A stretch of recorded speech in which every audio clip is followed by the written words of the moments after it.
The Great Society was revolutionary.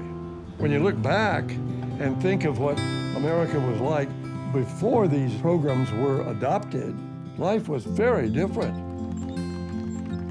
There was an outbreak of hope across this country. And it was quixotic, it was kind of Arthurian, this idea of might for right. These things are all resonating to this day. I really don't know where I'd be without Job Corps. Thank God for Medicare. I can feel worthy. I can be great. I think many of the Great Society programs were so successful and had an impact on so many of our lives, an overwhelmingly positive way. We have to question, why did we move away from that?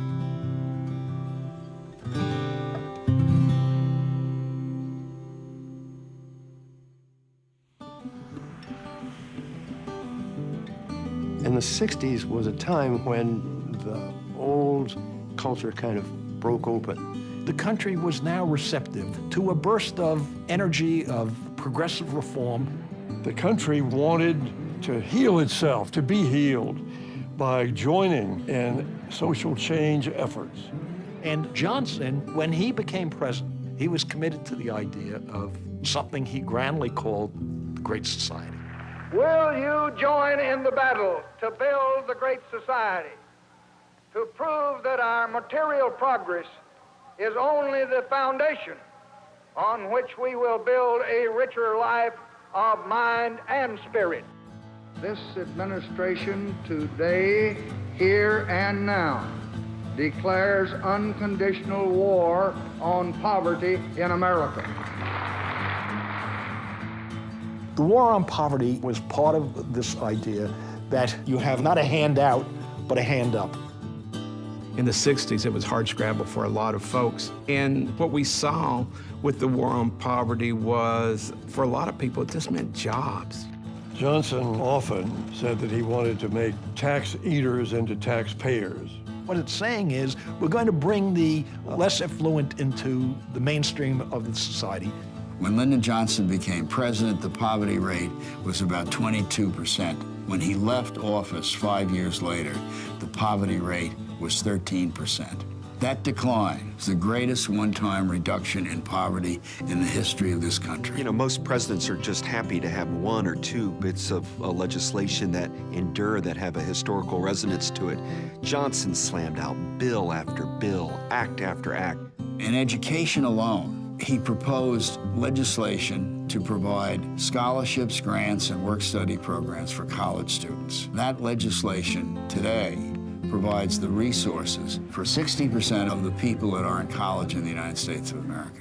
I got the maximum amount any person could get to go to college. I certainly would not have been able to attend school without this type of help. The whole concept of those programs was that the decision ought to be based on whether you had the ability to excel, not whether your daddy had a big, thick wallet. And then Head Start.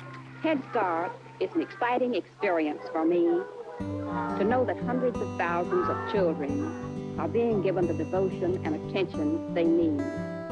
Head Start was a program to allow impoverished children to begin educational training. I remember coming home one day, actually it was the first day of kindergarten, and telling my mom, everybody loves me.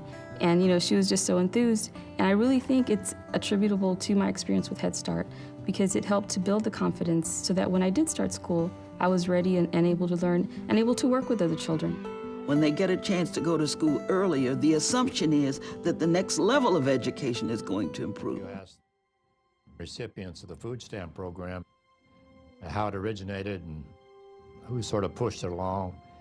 I don't think they would know, but that's not important. The important thing is that they benefit and they have a better quality of life.